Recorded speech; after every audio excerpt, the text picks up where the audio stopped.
الحمد للہ وکفا والصلاة والسلام علی عبادہ الذین اصطفیٰ خصوصاً علی افضلہم وخاتم النبیین محمد الامین وعلی آلہ وصحبہ اجمعین اما بعد فقد قال اللہ تبارک وتعالی کما ورد فی سورة الجمعہ اعوذ باللہ من الشیطان الرجیم بسم اللہ الرحمن الرحیم مثل الذين حملوا التوراة ثم لم يحملوها كمثل الحمار يحمل أسفارا بئس مثل القوم الذين كذبوا بآيات الله والله لا يهدي القوم الظالمين قل يا أيها الذين هادوا إن زعمتم أنكم أولياء لله من دون الناس فتمنوا الموت إن كنتم صادقين ولا يتمنونه أبدا بما قدمت أيديهم والله عليم بالظالمين قل إن الموت الذي تفرون منه فإنه ملاقيكم ثم تردون إلى عالم الغيب والشهادة فينبئكم بما كنتم تعملون صدق الله العظيم رب اشرح لي صدري ويسر لي امري واحلل عقدة من لساني يفقهوا قولي اللهم ربنا الهمنا رشدنا واعذنا من شرور انفسنا اللهم ارنا الحق حقا وارزقنا اتباعه وارنا الباطل باطلا وارزقنا اجتنابه اللهم وفقنا لما تحب وترضى آمین یا رب العالمین۔ پچھلی نشست میں ہم تفصیل کے ساتھ یہ تجزیہ کر چکے ہیں کہ کسی مسلمان امت میں، صاحب کتاب امت میں، وارث کتاب امت میں جو عملی اور اخلاقی زوال پیدا ہوتا ہے، اضمحلال پیدا ہوتا ہے، اس کا اصل سبب کیا ہے؟ بجائے اس کے کہ جو مقام فضیلت اللہ نے انہیں عطا کیا ہو، اس کی ذمہ داریوں کا احساس ہو اور اسے ادا کرنے کی فکر کریں، اس مقام فضیلت کی بنا پر ایک غرہ، ایک زوم، اور یہ غرہ اور یہ زوم وہ ہے کہ جو انہیں عمل سے فارغ ہوا مسلمان پھر اس انداز میں پھر ان ذمہ داریوں سے گویا کہ بری کر دیتا ہے۔ مزید برآں اگر کسی وقت ضمیر تھپکتا بھی ہے، ضمیر جو ہے کہیں اس کے اندر کوئی کھٹک پیدا ہوتی ہے، انسان کو متنبہ کرتا ہے، تو اس کو تھپک تھپک کر لوری دے کر سلانے کے لیے امانی ایجاد کر لی جاتی ہے، وشفل تھنکنگ، من گھڑت عقائد کہ ہمارے لیے آگ نہیں ہے، جنت میں داخلہ ہمارے لیے نہیں ہے، دوزخ میں آگ میں داخلہ ہمارے لیے نہیں ہے، اگر ہوا بھی بالفرض تو چند دن، لن تمسنا النار الا ایاما معدودہ یا لن تمسنا النار الا ایاما معدودات۔ اس کا جو منطقی نتیجہ نکلتا ہے اس کو حدیث نبوی میں ایک لفظ سے تعبیر کیا گیا ہے، وہن، یعنی طول حیات کی آرزو اور موت کا خوف اور موت سے فرار۔ یہ دونوں چیزیں در حقیقت ایک ہی تصویر کے دو رخ ہیں۔ زندگی لمبی ہو، جیسے کہ یہاں فرمایا یہ کبھی موت کی آرزو نہیں کریں گے، اسی طریقے سے یہ مضمون زیادہ تفصیل کے ساتھ آیا ہے آیات نمبر 94 تا 96 سورۃ البقرہ میں۔ مضمون وہی ہے جو یہاں اختصار کے ساتھ آیا، وہاں ذرا تفصیل سے۔ قل ان کانت لکم الدار الآخرۃ عند اللہ خالصۃ من دون الناس، اے نبی ان سے کہیے کہ اے یہودیو، اگر تمہارا یہ خیال ہے کہ آخرت کا گھر اور اس کی جنت جو ہے وہ تو تمہارے لیے مخصوص ہے، خالصتاً تمہارے لیے ریزرو ہے، مخصوص ہے، لوگوں کے سوا، لوگوں کو چھوڑ کر وہ تو تمہارے لیے گویا کہ تیار کی گئی ہے، فتمنوا الموت ان کنتم صادقین، ایسا ہی یقین ہے تو جنت کی نعمتوں تک تو جلد از جلد پہنچنے کی کوشش ہونی چاہیے۔ دنیا کی زندگی میں کتنا ہی عیش ہو، کچھ نہ کچھ تقدر بھی ہوتا ہے، کتنی ہی کچھ آپ کے لیے آسانیاں ہوں، کچھ نہ کچھ تکالیف بھی ہیں، تو وہ جنت جس میں کوئی تکلیف، کوئی کلفت، کسی طرح کی مشقت سرے سے ہے ہی نہیں، پھر تو اس کا نتیجہ یہ نکلنا چاہیے کہ جلد از جلد انسان اس جنت میں پہنچنے کی کوشش کرے۔ فتمنوا الموت، جیسے یہاں فرمایا اگر واقعتاً تم سمجھتے ہو کہ تم اللہ کے ولی ہو اور اللہ تم سے محبت کرتا ہے، تمہیں اللہ سے محبت ہے، تو پھر تمہیں موت کی آرزو کرنی چاہیے۔ وہی بات یہاں دوسرے حوالے سے، اگر تمہارا یہ یقین ہے کہ جنت تمہارے لیے منتظر ہے، آغوش واہ، اپنے بازو کھولے ہوئے تمہیں خوش آمدید کہنے کے لیے تیار ہے، تو تمہیں تو پھر موت کی آرزو کرنی چاہیے۔ فتمنوا الموت ان کنتم صادقین، اگر تم حقیقتاً سچے ہو۔ یہ ٹکڑا یہاں بھی ہے وہاں بھی ہے، اس میں گویا کہ اشارہ کیا جا رہا ہے کہ یہ تم زبان سے کہہ رہے ہو، یہ یقین تمہیں نہیں ہے، یہ تمہاری ذالک قولہم بافواہہم، یہ ان کی زبانوں سے اور ان کے منہوں سے ان کی بات ہے، حقیقت میں ان کے دل اس پر جھکے ہوئے نہیں ہیں۔ اگر حقیقت میں یقین ہوتا تو موت کی آرزو کرتے۔ وَلَن يَتَمَنَّوْهُ أَبَدًا بِمَا قَدَّمَتْ أَيْدِيهِمْ، اور یہ ہرگز موت کی آرزو نہیں کریں گے بسبب اپنے ان دونوں ہاتھوں، اپنے ہاتھوں کے کرتوتوں کے جو انہوں نے آگے بھیجے ہوئے ہیں۔ وَاللَّهُ عَلِيمٌ بِالظَّالِمِينَ، اور اللہ ان ظالموں سے خوب واقف ہے۔ وَلَتَجِدَنَّهُمْ أَحْرَصَ النَّاسِ عَلَىٰ حَيَاةٍ وَمِنَ الَّذِينَ أَشْرَكُوا، بجائے اس کے کہ یہ موت کے خواہش مند ہوتے، موت کے آرزو مند ہوتے، موت کو خوش آمدید کہنے والے ہوتے، ان کا حال تو یہ ہے کہ اے مسلمانوں تم پاؤ گے، اور اے نبی صلی اللہ علیہ وسلم آپ دیکھیں گے ان کو، کہ زندگی کے بارے میں تمام انسانوں سے بڑھ کر حریص یہی ہے۔ احرص افعل التفصیل کا صیغہ ہے۔ وَلَتَجِدَنَّهُمْ أَحْرَصَ النَّاسِ عَلَىٰ حَيَاةٍ، تم لازماً پاؤ گے انہیں کہ زندگی کے یہ سب سے بڑھ کر حریص ہیں تمام نوع انسانی کے مقابلے میں۔ وَمِنَ الَّذِينَ أَشْرَكُوا، ان مشرکوں سے بھی، یعنی وہ لوگ کہ جو عرب کے ماحول میں موجود تھے اردا گرد، ان کی طرف بھی اشارہ کیا جا رہا ہے، ان سے بھی کہیں بڑھ کر یہ دنیا کی زندگی کا طول چاہتے ہیں۔ احرص الناس علی حیات ومن الذین اشرکوا، اسی کی تعبیر کی گئی یود احدہم لو یعمر الف سنہ، ان میں سے ہر ایک کی خواہش یہ ہے کہ کاش کہ اس کی عمر 1000 برس کی ہو جائے۔ وما هو بمزحزحہ من العذاب ان یعمر، اور یہ بات کہ کسی کی عمر زیادہ ہو جائے وہ اسے عذاب سے چھٹکارا دلانے والی نہیں ہے۔ 1000 سال بھی رہے تو آخر جانا تو ہے ایک دن، آخر اختتام ہوگا۔ واللہ بصیر بما یعملون، اور جو کچھ یہ کر رہے ہیں اللہ اسے دیکھ رہا ہے۔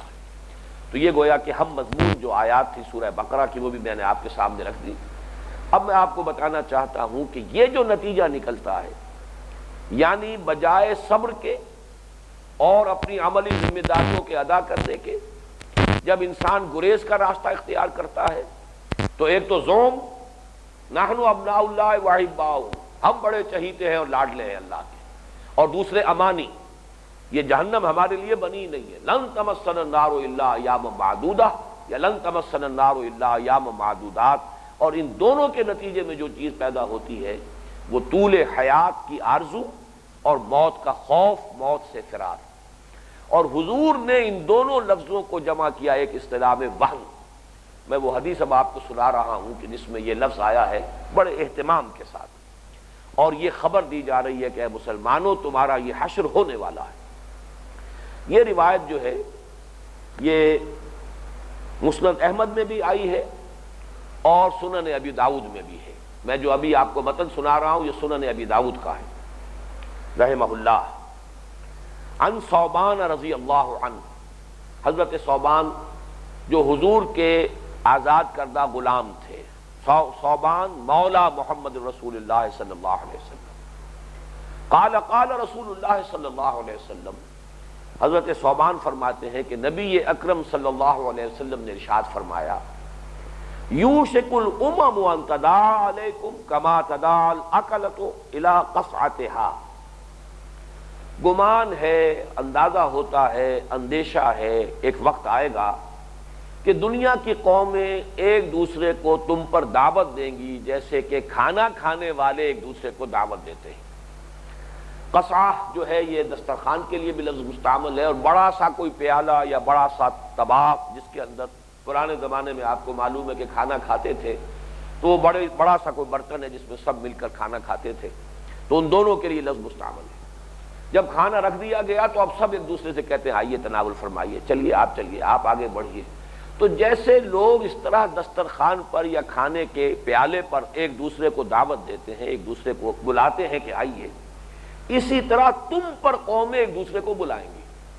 تمہیں نوچ کھسوٹ کر کھائیں گی، بلکہ یہ کہ نہ صرف خود کھائیں گی بلکہ دوسروں کو دعوت دیں گی کہ آئیے یہ تر مال ہے، یہ نرم نوالا ہے، تناول فرمائیے۔ فقال قائل، تو کسی کہنے والے نے کہا، کسی پوچھنے والے نے سوال کیا من قلت نحن یومئذ، اے اللہ کے رسول کیا ہماری تعداد کی کمی کی وجہ سے ایسا ہو جائے گا؟ ہم اتنے جو گویا کہ نرم چارہ بن جائیں گے، ترنیوالا بن جائیں گے اقوام عالم کے لیے کہ وہ ایک دوسرے کو ہم پر دعوت دیں گی،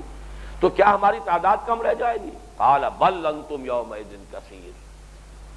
آپ نے فرمایا کہ نہیں، اس زمانے میں تمہاری تعداد تو بہت ہوگی، کثیر ہوگی۔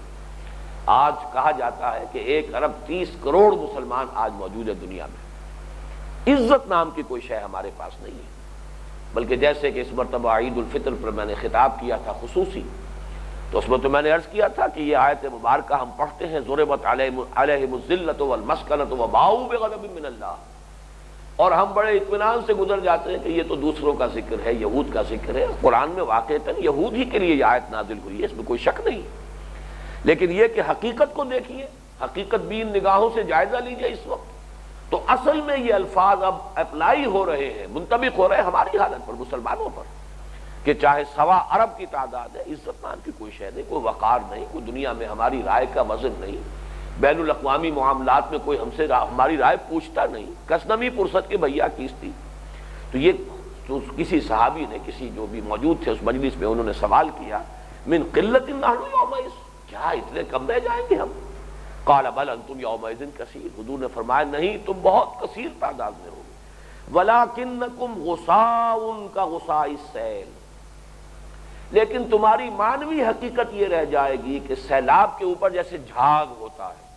سیلاب جب آ رہا ہوتا ہے تو جھاڑ جکاڑ بھی ساتھ لے کر آتا ہے اور اوپر جھاگ بھی ہوتا ہے، تو غصہ ہو جاؤ گے تم، وہ کوڑا کرکٹ، وہ تنکے ونکے جو نظر آتے ہیں سیلاب کے اوپر، یا جھاگ نظر آتا ہے، وَلَكِنَّكُمْ غُصَاءٌ كَغُصَاءِ السَّيْلِ وَلَيَنزِعَنَّ اللَّهُ مِن صُدُورِ عُدُوِّكُمُ الْمَهَابَةَ مِنكُمْ، اور لازماً اللہ تعالیٰ تمہارے دشمنوں کے سینوں میں سے تمہارے رعب کو اور خوف کو ختم کر دے گا، نکال دے گا، نزع کر دے گا۔ وَلَيَنزِعَنَّ اللَّهُ، اللہ تعالیٰ لازماً من صدور عدوکم، تمہارے دشمن کے سینوں سے، المہابۃ منکم، تمہارا خوف، تمہاری ہیبت جو ہے وہ ختم ہو جائے گی۔ وَلَيَقْذِفَنَّ فِي قُلُوبِكُمُ الْوَهْنَ، اور تمہارے دلوں میں وہن پیدا کر دے گا۔ قِيلَ وَمَا الْوَهْنُ یا رسول اللہ، اس پر کہا گیا، سوال کیا گیا ہے اللہ کے رسول، یہ وہن کیا شے ہے؟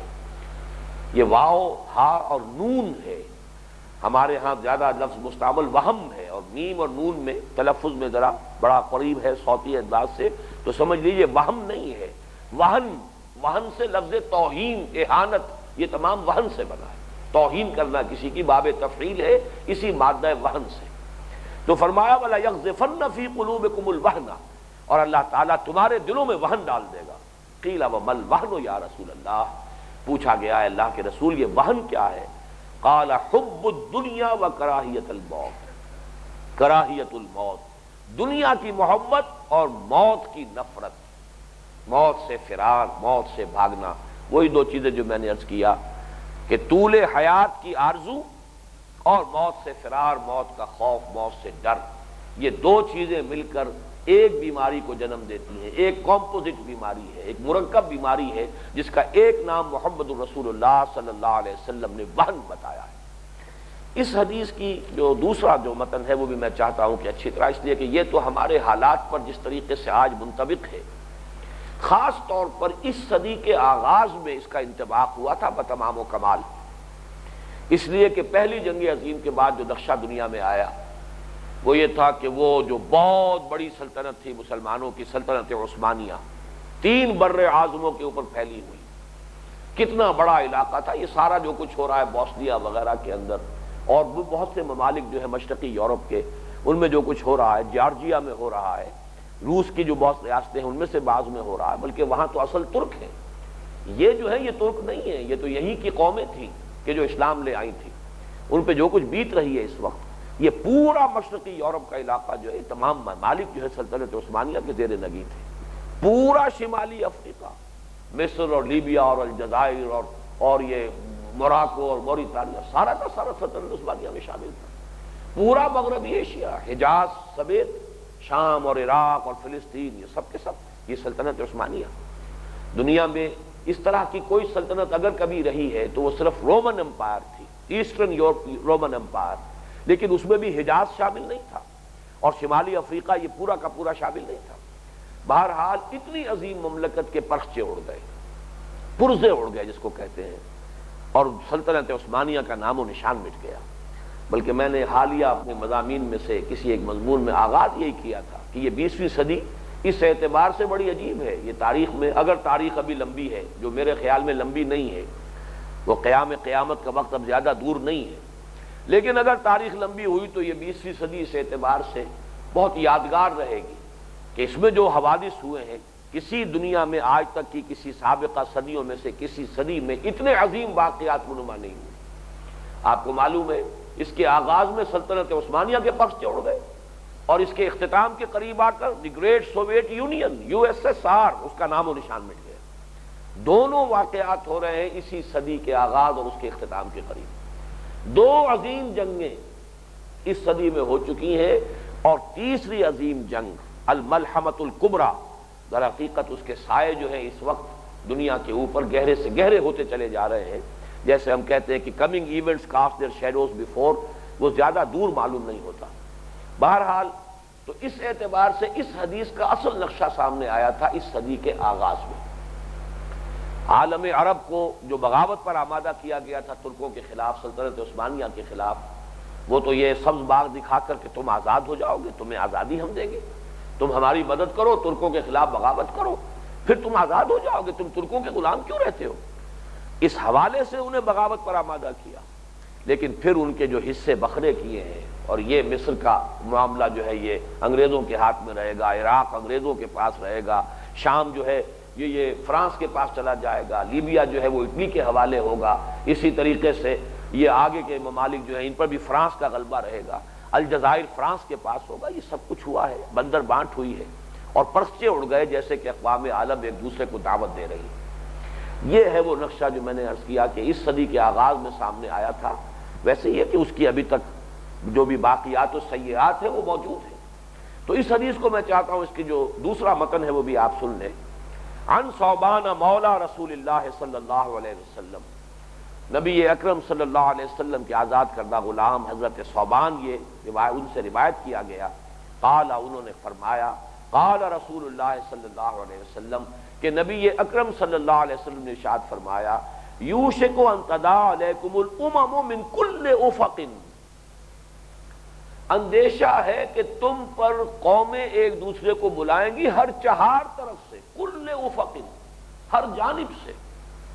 ویسے جو کچھ مڈل ایسٹ کے اوپر قیامت آنے والی ہے ابھی والملحمۃ الکبریٰ کے حوالے سے، جس کی کہ احادیث کے اندر پیشن گوئیاں ہیں، اس میں پھر یہ نقشہ دوبارہ آنے والا ہے، من کل افق۔ ایک حدیث میں الفاظ آئے ہیں کہ وہ 12 اعلام لے کر یہ عیسائی اقوام مسلمانوں پر حملہ آور ہوں گی، 12 جھنڈے ہوں گے، اور ہر جھنڈے کے نیچے 80,000 جو ہے فوجی ہوگا۔ یہ وہ الملحمۃ الکبریٰ جس کے لیے کہ تاریخ بڑی تیزی کے ساتھ ادھر بڑھ رہی ہے، وہ حالات جو ہیں وہ پیش آ رہے ہیں۔ یہ میرا جو سلسلہ مضامین نوائے وقت میں آج کل چل رہا ہے، اب وہ اس قسط پر میں آ گیا ہوں کہ جس میں اس کی تفصیل آنے والی ہے کہ دنیا کدھر جا رہی ہے اور حالات کا رخ کدھر ہے۔ تو حدیث میں الفاظ یہ ہیں جس کی ایک جھلک دیکھ لی ہے اس خلیج کی جنگ میں، کتنے ممالک آ گئے تھے، کتنے ممالک کے جھنڈے تھے، اور کتنی بڑی تعداد میں فوج جمع ہو گئی، ایک ملک، اور وہ ملک جس کے بارے میں انہیں یقین تھا کہ تہس نہس کر دیں گے، بمبارڈمنٹ کے ذریعے سے ختم کر دیں گے، لیکن یہ کہ اس کے لیے جمعیت کتنی آئی ہے، کتنا ساز و سامان، کتنی نفری، کتنا اسلحہ جمع کیا گیا، تو جھلک تو سامنے آ چکی ہے۔ بلکہ ایک لفظ میں نے استعمال کیا تھا، اچھا مناسب تو نہیں ہے، کہ جیسے ریہرسل ہوتا ہے یا کسی فلم کا ٹریلر ہوا کرتا تھا کبھی، وہ نقشہ تو خلیج کی جنگ میں سامنے آ چکا ہے اس ملحمۃ الکبریٰ کا۔ بہرحال یہ پھر پڑھیے اس حدیث کو، یوشک ان تداع علیکم الامم من کل افق،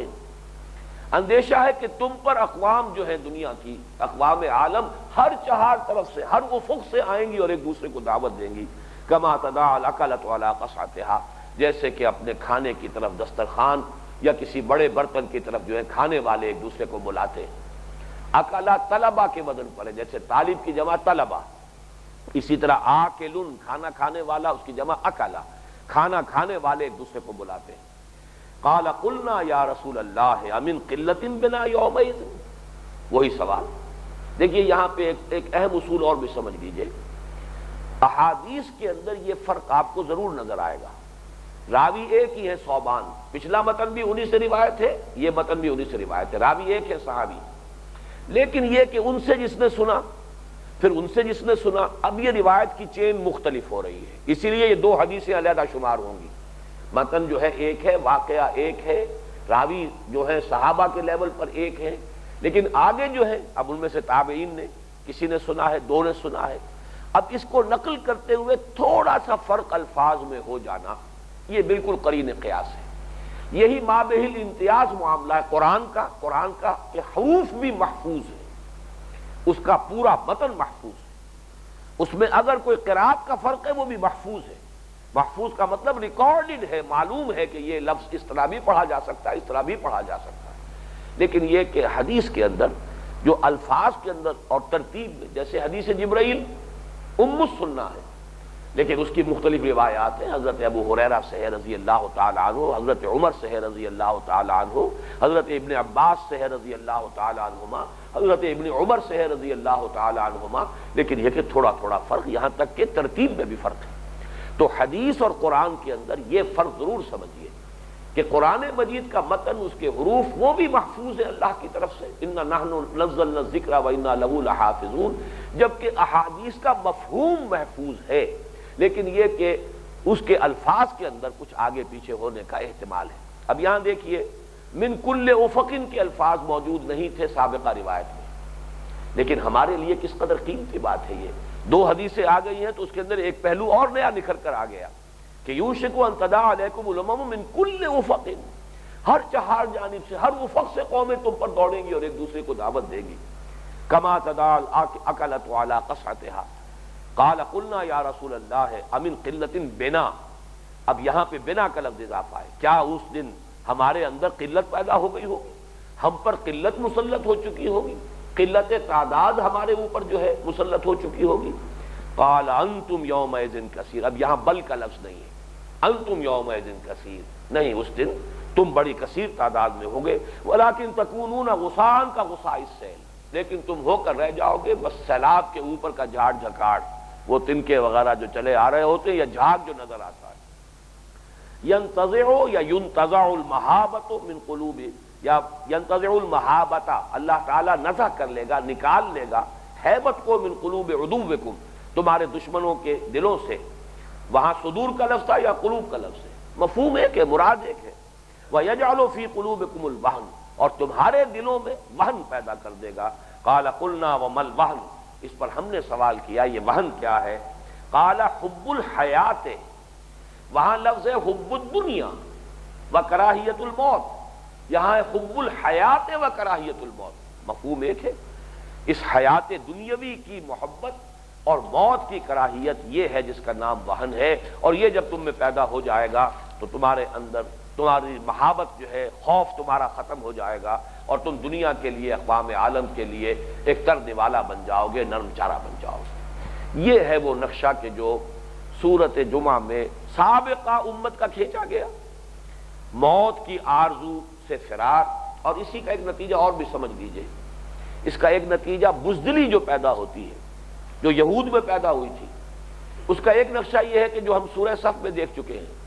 یریدون لیطفئوا نور اللہ بافواہہم، جیسے کہ سورہ بقرہ کی اس آیت میں ان کا تقابل کیا گیا مشرکین سے، کہ یہ ان مشرکین سے بھی بڑھ کر دنیا کی زندگی کے زیادہ حریص ہیں۔ وَلَتَجِدَنَّهُمْ أَحْرَصَ النَّاسِ عَلَىٰ حَيَاةٍ وَمِنَ الَّذِينَ أَشْرَكُوا، اسی طرح کا تقابل ہے کہ مشرکین عرب نے حضور کے ساتھ اگر ان کی مخالفت تھی تو کھل کر میدان میں مقابلہ کیا ہے، سامنے سے وار کیا ہے، اپنے معبودان باطل کے لیے جانیں دی ہیں۔ ابو جہل نے یہ بھی کہا ہے میری گردن ذرا نیچے سے کاٹنا، زخمی ہو چکا تھا اور اب اس کی گردن کاٹی جا رہی تھی، تو کہا ذرا نیچے سے کاٹنا تاکہ جب نیزے کے اوپر میرا سر رکھو تو وہ اونچا نظر آئے، معلوم ہو کسی سردار کی گردن ہے۔ ان کے اندر بزدلی نہیں تھی، انہوں نے وار کیا، سامنے سے کیا،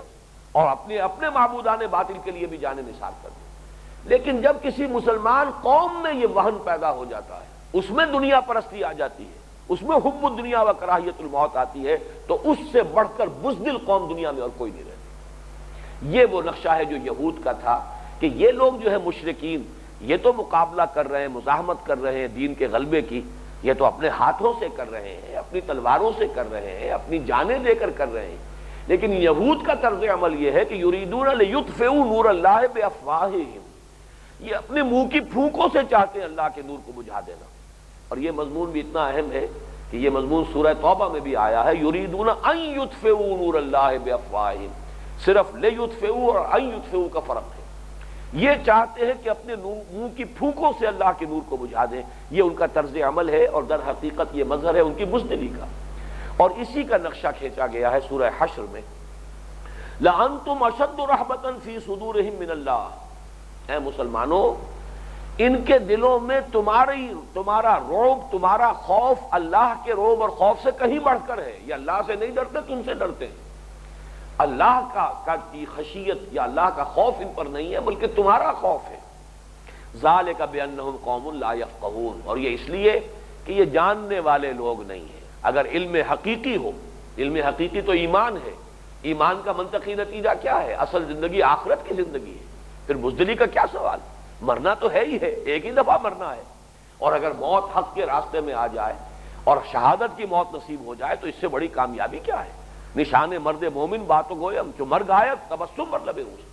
لیکن یہ کہ والذین لا یفقہون، وہ لوگ جن کے اندر یہ تفقہ نہیں، یہ فہم نہیں، ایمان کا یہ علم نہیں، یہ نور نہیں، یہ بصیرت باطنی نہیں، ان لوگوں کا حال یہ ہے کہ یہ اگرچہ کتاب والے ہیں، شریعت والے ہیں، کلمہ گو ہیں، اس لیے کہ یہ آیات جو ہے سورہ حشر کی یہ منافقوں اور یہودیوں دونوں کے بارے میں آئی ہے،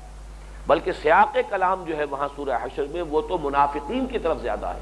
لیکن امام راضی نے وضاحت کی ہے کہ یہاں مراد یہودی بھی ہے اور منافق بھی ہے۔ اور ویسے بھی حقیقت یہ ہے کہ یہ منافقت کا پودا جو ہے یہ بھی ایک انڈر گروتھ تھا یہودیوں کے زیر سایہ، جیسے بڑے بڑے درخت ہوتے ہیں اونچے، ان کے نیچے کچھ جھاڑ جکار کچھ جھاڑیاں اگ آتی ہیں، تو یہودیوں ہی کے اثرات تھے اصل میں مدینے کے معاشرے میں، جس کی وجہ سے کہ وہاں پر جو لوگ ایمان لائے ان میں سے منافقین بھی نکلے۔ مکے میں یہودی نہیں تھا، لہذا مکے میں جو ایمان لایا ہے وہ کوئی منافق نہیں ہوا ان میں سے، یہ یہودیوں کا برا سایہ تھا، یہ انہی کا در حقیقت، اس کو میں نے لفظ تعبیر کیا انڈر گروتھ تھا، یہ جو منافقت کا پیدا ہے کہ جو در حقیقت یہود کے ان سایہ دار درختوں کے نیچے جو پودا جو اگا ہے وہ منافقت کا ہے۔ لہذا یہ آیت امام راضی کی صراحت کے مطابق دونوں کو کور کر رہی ہے، لَأَنْتُمْ أَشَدُّ رَهْبَةً فِي صُدُورِهِمْ مِنَ اللَّهِ ذَلِكَ بِأَنَّهُمْ قَوْمٌ لَا يَفْقَهُونَ لَا يُقَاتِلُونَكُمْ جَمِيعًا، یہ کبھی تم سے جنگ نہیں کر سکیں گے اے مسلمانوں جمع ہو کر، صفیں باندھ کر، آمنے سامنے آ کر کبھی جنگ نہیں کریں گے، إِلَّا فِي قُرًى مُحَصَّنَةٍ أَوْ مِنْ وَرَاءِ جُدُرٍ، سوائے اس کے کہ یا تو بڑے ہی فورٹیفائڈ قلعے جو ہوں ان کے اندر بیٹھ کر دفاع کریں گے، وہاں سے کوئی فائرنگ کریں گے، وہاں سے کوئی اینٹیں پھینکیں گے، چھتوں پر چڑھ کر اینٹیں پھینکیں گے،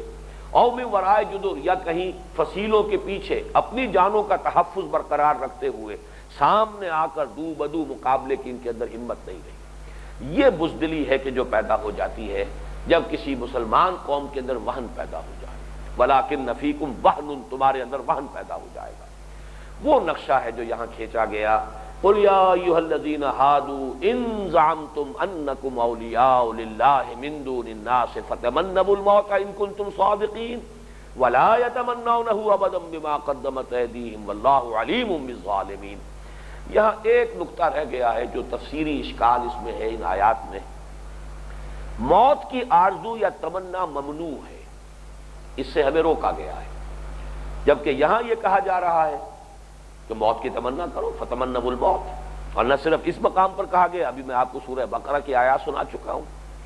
قُلْ إِن كَانَتْ لَكُمُ الدَّارُ الْآخِرَةُ عِندَ اللَّهِ خَالِصَةً مِّن دُونِ النَّاسِ فَتَمَنَّوُا الْمَوْتَ إِن كُنتُمْ صَادِقِينَ، اگر سچے ہو تو موت کی آرزو کرو۔ تو اس میں تین باتیں ہیں جو میں چاہتا ہوں کہ آپ اچھی طرح سمجھ لیں۔ ایک تو یہ کہ صرف مصائب سے ڈر کر گھبرا کر موت کی آرزو ہے اصل میں کہ جس سے منع کیا گیا ہے، ورنہ اگر لقائے رب کا شوق ہو، یا یہ کہ کسی وقت انسان یہ محسوس کرے، اس کی بھی میں مثال دے رہا ہوں آپ کو، کہ آدمی یہ محسوس کرے کہ اب میری عمر اتنی ہو گئی ہے یا میرے قوا اتنے ضعیف ہو گئے ہیں کہ شاید اب بھاری ذمہ داریوں کا بوجھ میں نہ اٹھا پاؤں، اس وقت اگر جس لیے کہ یہ بات میں اس لیے عرض کر رہا ہوں کہ حضرت عمر رضی اللہ تعالیٰ عنہ سے مروی ہے، جو آپ کا آخری حج تھا آپ کی زندگی میں، جب آخری بار آپ جا رہے تھے، اس کے کچھ عرصے کے بعد آپ کو شہید کر دیا گیا، تو واپسی کے سفر کے دوران کہیں پڑاؤ تھا، تو صحرا میں آپ شام کے وقت چت لیٹ گئے ہیں، آسمان کی طرف رخ ہے، لیٹے ہوئے ہیں ریت پر، اور اس وقت وہ دعا کیا، اے اللہ اب میرے اعصاب کمزور ہو گئے ہیں، میری ہڈیاں اب کمزور پڑ چکی ہیں۔ اور یہ الفاظ مجھے خاص طور پر اس لیے میں نے بہت نوٹ کیے کہ یہی بات آئی ہے سورہ مریم میں، جب حضرت زکریا کی دعا ہے، رب انی وہن العظم منی واشتعل الراس شیبا، اے پروردگار میری ہڈیاں اب کمزور پڑ گئی ہیں اور میرا سر جو ہے سفید ہو گیا ہے بالکل۔ تقریباً وہی الفاظ ہیں جو حضرت عمر نے کہے۔ تو مجھے فقبضنی الیک، مجھے اس سے پہلے اپنی طرف اٹھا لے کہ مجھے کوئی شرمندگی کا معاملہ، وہ مملکت کی وسعت بڑھتی چلی جا رہی ہے، ذمہ داریوں کا بوجھ بڑھتا چلا جا رہا ہے، وہ جو بارے گراں ہے کہ حضرت عمر یہ فرماتے ہیں کہ اگر دجلہ و فرات کے کنارے کوئی کتا بھی بھوکا مر گیا تو قیامت کے دن ذمہ دار عمر ہوگا۔ اب یہ ہے ایک احساس، ایک ہے کہ کوئی تکلیف آپ کو آئی ہے، بیماری ہے، وہ نہیں جھیلی جا رہی اس کی تکلیف، یا یہ کہ کوئی اور اسی طرح کی مصیبت آ گئی ہے، وہ برداشت نہیں کر پا رہے، اور اس میں آپ موت کی آرزو کریں، اس میں زمین و آسمان کا فرق ہے۔ میں وہ حدیث آپ کو سنا دیتا ہوں، یہ حدیث بخاری شریف میں بھی ہے، مسلم شریف میں ہے، ترمذی میں ہے، ابو داؤد میں ہے، نسائی میں ہے، ابن ماجہ میں ہے، مسند احمد میں ہے، حضرت انس بن مالک رضی اللہ تعالی عنہ سے مرفوعاً یہ روایت کی گئی ہے، لا یتمنین احدکم الموت من ضر، یہ لفظ جو ہے خاص طور پر نوٹ کرانا چاہتا ہوں۔ دیکھو مسلمانوں، تم میں سے کوئی شخص کسی تکلیف کی وجہ سے ہرگز موت کی آرزو نہ کرے، من ضر، اگر کوئی تکلیف پہنچی ہوئی ہے جھیلو، برداشت کرو، ہر حال میں صبر کرو، تمہارے اندر یہ حوصلہ ہونا چاہیے کہ تکلیف کو جھیل سکو۔ لا یتمنین احدکم الموت من ضر، کسی تکلیف کی وجہ سے تم میں سے کوئی شخص کبھی موت کی آرزو نہ کرے، من ضر اصابہ، کسی تکلیف کے باعث کہ جو اس پر واقع ہو گئی ہو، اسے لاحق ہو گئی ہو، فإن کان لا بد فاعلا، اور اگر کوئی راستہ تمہیں نظر نہ آئے سوائے اس کے کہ کچھ نہ کچھ یعنی برداشت سے کوئی باہر ہوتا معاملہ نظر آئے، تو پھر فلیقل، تو پھر یہ کہنا چاہیے اس کو، اللہم احینی ما کانت الحیات خیرا لی، اے اللہ مجھے زندہ رکھ جب تک کہ یہ زندگی میرے لیے خیر ہے، بھلائی کا ذریعہ ہے، نیکی کا ذریعہ ہے، کچھ کمانے کا ذریعہ بنے، اس وقت تک مجھے زندہ رکھ۔ وتوفنی اذا کانت الوفاۃ خیرا لی، اور اے اللہ جب موت تیرے علم کے مطابق میرے لیے بہتر ہو جائے، میرے لیے صحیح تر ہو، مفید تر ہو، پھر مجھے وفات دے دیجیے۔ یہ در حقیقت وہی مضمون ہے جو دعائے استخارہ کا ہے کہ اللہ میں اپنا معاملہ تیرے حوالے کر رہا ہوں، اگر تو تیرے علم میں ہے کہ ابھی زندگی میرے لیے خیر کا ذریعہ ہے، کسی بھلائی کا ذریعہ ہے، کوئی نیکی کمانے کا ذریعہ ہے، تو ٹھیک ہے مجھے زندہ رکھ، اور اگر تیرے علم میں ہے، ظاہر بات ہے تیرے علم کامل سے کوئی شے باہر نہیں ہے، تیرے علم میں یہ ہے کہ اب موت میرے لیے بہتر ہو گئی ہے، تو مجھے جلد از جلد تو اپنے پاس بلا لے۔ تو ایک تو یہ بات ہوئی کہ صرف مصائب سے گھبرا کر، کسی تکلیف سے دل چھوٹا کر کے موت کی آرزو سے روکا گیا ہے، لیکن یہ کہ اگر آئندہ آنے والی ذمہ داریوں کے احساس کے تحت جو حضرت عمر کا معاملہ ہے، وہ اس وقت کی کوئی تکلیف نہیں تھی، بلکہ ایک ذمہ داریوں کا بوجھ تھا کہ جس کو محسوس کر رہے تھے، تو معاملہ مختلف ہوگا۔ نمبر دو، ایک ہے شوق لقائے رب، اللہ سے ملاقات کے شوق میں، اللہ کی محبت کے جذبے میں انسان موت کی آرزو کرے۔ اس کی مثال ہمارے سامنے خود محمد الرسول اللہ صلی اللہ علیہ وسلم کی موجود ہے۔ آپ کے علم میں یہ بات ہوگی کہ انبیاء کا یہ قاعدہ بیان کیا گیا ہے کہ اللہ تعالیٰ کی طرف سے انہیں آپشن ملتی رہی کہ اب آپ کا وقت تو پورا ہو گیا ہے، جو ذمہ داری آپ پر تھی وہ اب ادا ہو چکی، لیکن یہ کہ ابھی آپ کا فیصلہ خود کر لیں، اگر مزید دنیا میں رہنا چاہیں تو آپ کو اختیار ہے، اور اگر آپ اب واپسی ہی کا فیصلہ کریں تو بھی اختیار ہے۔ تو یہ اختیار، یہ آپشن انبیاء کو دیا جاتا ہے، اور حضور کے جو آخری وقت کے کلمات ہیں وہ در حقیقت اسی کی غمزی کر رہے ہیں کہ آپ نے اپنا وہ آپشن ایکسرسائز کیا ہے۔ اللہم فی الرفیق الاعلی، بس اے اللہ اب تو رفیق اعلیٰ ہی کی طرف مراجعت، اے اللہ تیرا ہی اب میں طالب ہوں، اللہم اے اللہ تو ہی مجھے تو ہی مطلوب ہے، اب میں مزید اس دنیا میں رہنا نہیں چاہتا۔ چنانچہ جو تھوڑی دیر قبل جو آپ تھوڑا سا وقفہ افاقہ ہوا تھا آپ کو، اور آپ تشریف لائے تھے، اپنے حجرے سے باہر برآمد ہوئے، حضرت ابوبکر نماز پڑھا رہے تھے، انہیں اندازہ ہو گیا کہ حضور آ رہے ہیں، تو پیچھے ہٹنے لگے تھے، تو حضور نے پھر اشارے سے کہا کہ نہیں تم نماز پڑھاؤ، اور آپ حضرت ابوبکر کے پہلو میں بیٹھ گئے، بیٹھ کر نماز ادا کی حضور نے۔ اور اس نماز کی کیفیت یہ تھی کہ جو امام ہے مسلمانوں کے وہ حضرت ابوبکر ہیں، لیکن حضرت ابوبکر حضور کا اقتداء کر رہے ہیں، تو گویا کہ وہ آخری نماز بالواسطہ امامت محمد الرسول اللہ صلی اللہ علیہ وسلم کی اس میں مسلمانوں نے ادا کی۔ اس کے بعد جو آپ نے فرمایا وہ یہی تھا، اللہ نے اپنے ایک بندے کو یہ اختیار دیا،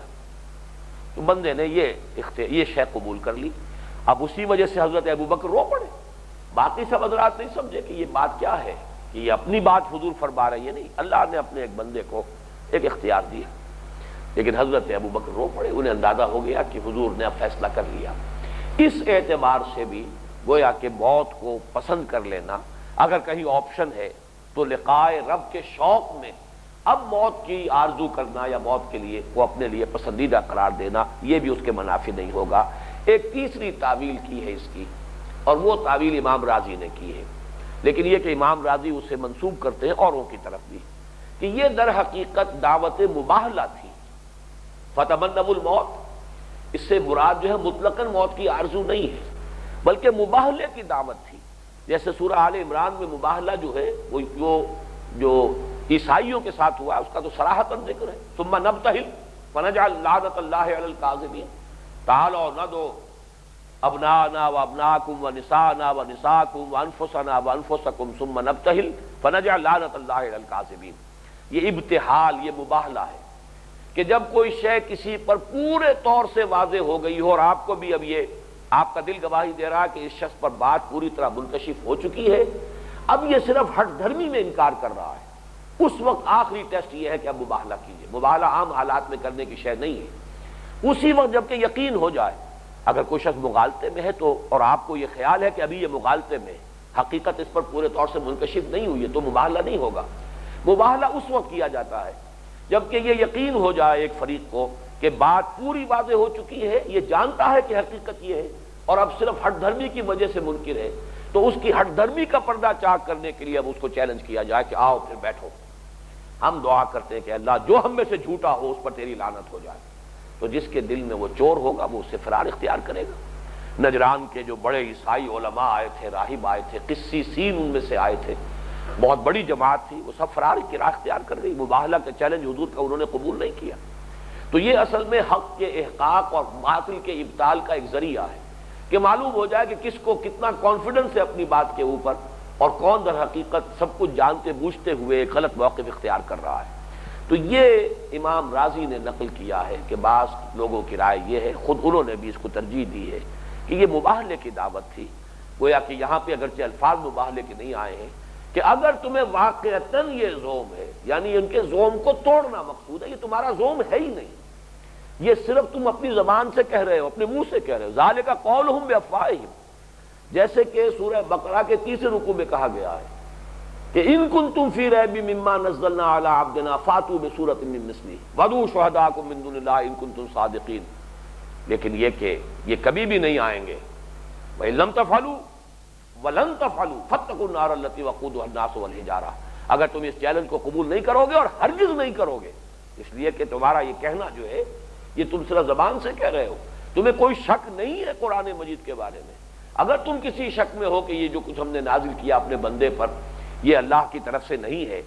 تو پھر یہ کہ تم مقابلہ کر لو اور کوئی صورت اس جیسی بنا لاؤ اور پکار لو اور بلا لو اپنے تمام شہداء اور اپنے تمام جو بھی مددگار ہیں ان سب کو، لیکن اگر تم یہ نہ کرو اور ہرگز نہیں کر سکو گے، یہ ہے در حقیقت وہ انداز، چیلنجنگ انداز، کہ ہمیں معلوم ہے تمہارے دل میں شک نہیں، تم جانتے ہو یہ کلام اللہ ہے، یہ صرف تم جھوٹ موٹ اپنی زبان سے کہہ رہے ہو۔ بالکل وہی انداز امام راضی کے نزدیک ان آیات میں ہے کہ یہ زوم حقیقی نہیں تھا، ان امانی کا باطل ہونا ان پر بھی منکشف تھا، وہ بھی جانتے تھے، یہ صرف ان کی منہ کی باتیں تھیں، اور یہ اس مباہلے کے ذریعے سے ان کے جھوٹ کا پردہ چاک کرنا مقصود تھا۔ یہاں جو آخری آیت ہے قُلْ إِنَّ الْمَوْتَ الَّذِي تَفِرُّونَ مِنْهُ، ظاہر بات ہے کہ اس کے بارے میں کسی وضاحت کی ضرورت نہیں ہے، کہہ دیجئے کہ وہ موت جس سے تم بھاگ رہے ہو، جس سے تم خائف ہو، خوف زدہ ہو، بچنا چاہتے ہو۔ ایک جگہ فرمایا گیا وَلَوْ كُنْتُمْ فِي بُرُوجٍ مُشَيَّدَةٍ، چاہے تم ایسے قلعوں میں چلے جاؤ کہ جن میں پورا پہروں کا اہتمام کر لیا گیا ہو، پوری حفاظت کا اہتمام کر لیا گیا ہو، موت تو وہاں بھی آ لے گی۔ فَإِنَّهُ مُلَاقِيكُمْ ثُمَّ تُرَدُّونَ إِلَىٰ عَالِمِ الْغَيْبِ وَالشَّهَادَةِ فَيُنَبِّئُكُم بِمَا كُنتُمْ تَعْمَلُونَ۔ یہاں یہ ہمارا سورہ جمعہ کا دوسرا حصہ آج مکمل ہو گیا 8 آیات پر۔ اب جو چند منٹ بقایا ہیں ان میں میں چاہتا ہوں وقت کا مصرف ہو جائے۔ جو تیسرا حصہ ہے اس سورہ مبارکہ کا وہ حکمت و احکام جمعہ پر مشتمل ہے، 3 آیات ہے کل۔ اس کا مطالعہ تو انشاءاللہ اب اگلے ہفتے ہوگا اور تفصیل سے گفتگو ہوگی۔ اس وقت ربط کلام سمجھ لیجئے، اس لیے کہ میں نے بالکل آغاز میں عرض کیا تھا کہ بظاہر کوئی ربط نہیں ہے۔ یہ جو 2 حصے سامنے آئے ہیں ہمارے، پہلی 4 آیات پھر دوسری 4 آیات، ان کا مضمون بہت مربوط ہے ایک دوسرے کے ساتھ، لیکن یہ جو جمعے کی حکمت اور احکام، جمعے کی تاکید، جمعے کی نماز کا ذکر اور اس کے لیے بہت ہی تاکید کا انداز اختیار کیا گیا، یہ کس لیے؟ تو اس کو چند جملوں میں سمجھا دینا چاہتا ہوں۔ سورہ صف سے چلیے۔ حضور کا مقصد بعثت اسلامی انقلاب یعنی دین کا غلبہ، لِیُظْہِرَہُ عَلَى الدِّینِ کُلِّہ، اس کے لیے جہاد و قتال اور اس کے لیے ایک نظم جماعت، اس کی پوری رہنمائی سورہ صف میں موجود ہے۔ سورہ جمعہ میں آپ آئے، اس کے لیے مردان کار، افرادی قوت کی فراہمی دعوت کے ذریعے، پھر ان کی تربیت، تعلیم و تربیت و تزکیہ، یہ ہے کہ جو مضمون ہے سورہ جمعہ کا، جو اس کا عمود ہے، جو مرکزی مضمون ہے۔ اب یوں سمجھیے کہ اس حزب اللہ کا، جیسے کہ آج کل بھی ہمارے ہاں ایک معروف شے ہے، ہر انقلابی جماعت اپنا کوئی نہ کوئی ہفتے وار اجتماع منعقد کرتی ہے۔ مقصد کیا ہوتا ہے کہ اس انقلابی جماعت میں اس کے جو کارکن ہیں، جو وابستگان ہیں، ان کے سامنے اپنا فکر تازہ رہے، تازہ ہوتا رہے، اس لیے کہ اس دنیا میں ظاہر بات ہے کہ خارج سے اثرات پڑتے ہیں اور اس کی وجہ سے اپنا فکر دھندلا جاتا ہے، کہیں ادھر سے کوئی اثر پڑ گیا ہے، کہیں ادھر سے کوئی اثر پڑ گیا ہے، کہیں ادھر سے کوئی بات آ گئی ہے، ہر شخص جو ہے اس بات کا جواب بھی نہیں دے پاتا، اس اشکال کو رفع نہیں کر پاتا، اس کی وجہ سے خود اس کا جو اپنا جو وہ ڈیپتھ ہے، اس کی کمٹمنٹ کی، اس کی کنوکشن کی، اس میں کمی آتی ہے۔ لہذا ضرورت ہوتی ہے ہمیشہ کہ کوئی نہ کوئی ایسا ریگولر اجتماع ہوتا رہے کہ جس میں ان کا فکر تازہ ہوتا رہے، ان کی آئیڈیالوجی جو ہے پھر ان کے سامنے بہت واضح ہو کر آ جائے، ان کا عزم جو ہے وہ بھی اثر نو تازہ ہو جائے، ان کے اندر ایک جذبہ جو ہے وہ بھی مزید جو ہے دوبارہ ابھر کر زندہ ہو جائے۔ اس کے لیے آپ نے دیکھا ہوگا، کیونکہ اس صدی کے آغاز میں کمیونسٹ پارٹی ایک انقلابی پارٹی کی حیثیت سے پوری دنیا میں معروف ہوئی، ان کے جو بھی study circles, regular weekly meetings, تاکہ وہ جو بھی ان کی الکتاب داس کیپیٹل، ان کا لٹریچر، وہ تو وہ کتاب تھی کیپیٹل جو کہ مارکس نے اور اینجلز نے مل کر لکھی تھی، اب اس کا مطالعہ ہو رہا ہے، اس کی وضاحت ہو رہی ہے، یا حالات حاضرہ پر اس کا انطباق کیا جا رہا ہے تاکہ کارکن مطمئن رہے، ان کا ذہن جو ہے سلجھا رہے، ان کے سامنے اپنی منزل بالکل واضح رہے اور اس کی طرف پیش قدمی کا جذبہ جو ہے برقرار رہے۔ تو یوں جان لیجئے کہ حزب اللہ جو انقلابی پارٹی ہے، اللہ کی انقلابی پارٹی، اللہ کے دین کے غلبے کے لیے جد و جہد کرنے والی پارٹی، نظام خلافت کے قیام کے لیے جد و جہد کرنے والی پارٹی، اس کا ابدی لٹریچر قرآن ہے۔ اس قرآن کے ساتھ تعلق کو تازہ رکھنا خطبہ جمعہ ہے اصل میں، جس نے جمعے کو جمعہ بنایا ہے، ورنہ ظہر کی نماز میں تو 4 رکعتیں ہیں جو فرض ہیں، جمعے کی نماز میں جا کر 2 رکعتیں رہ گئی ہیں فرض، اور اس کو کمپنسیٹ کیا گیا 2 خطبوں سے۔ یہ میں تفصیل سے بعد میں عرض کروں گا کہ خطبہ جو 2 ہیں اس کی حکمت کیا ہے، کوئی شے بغیر حکمت نہیں ہے۔ لیکن خطبے میں حضور کیا کرتے تھے، یہ روایت موجود ہے مسلم شریف میں، اس کا متن انشاءاللہ اگلے درس میں جب تفصیل سے اس موضوع پر گفتگو ہوگی تو وہ بھی بیان کروں گا کہ کان صلی اللہ علیہ وسلم یقرأ آیات من القرآن ویذکر الناس، خطبے میں بھی آپ آیات قرآنی کی تلاوت فرماتے تھے، لوگوں کی نصیحت کرتے تھے، تذکیر کرتے تھے، یاد دہانی کرتے تھے، ریمائنڈ کرنا، تازہ کر دینا ذہن میں کہ اپنا فکر، اپنا فلسفہ، اپنی سوچ، اپنی انقلابی آئیڈیالوجی، پھر یہ کہ اپنی منزل کا شعور، اپنے طریقہ کار کے بارے میں پورا انشراح صدر یہ برقرار رہے، یہ کہیں دھندلانے نہ پائے۔ اس کے لیے یہ ہفتے وار اجتماع ہے جمعے کا، گویا کہ ہر نائب رسول کو جمعے کے روز منبر رسول پر کھڑے ہو کر وہی کام کرنا چاہیے جو محمد الرسول اللہ صلی اللہ علیہ وسلم کرتے رہے، یتلو علیہم آیاتہ ویزکیہم ویعلمہم الکتاب والحکمہ، یہ ہے اصل میں اس سورہ مبارکہ کا عمود، اور اس عمل کے تسلسل کے لیے اور تعلیم بالغہ کا ایک عظیم نظام قائم کرنے کے لیے یہ جمعے کا نظام اس امت کو عطا کیا گیا۔ بارک اللہ لی ولکم فی القرآن العظیم ونفعنی وإیاکم بالآیات والذکر الحکیم۔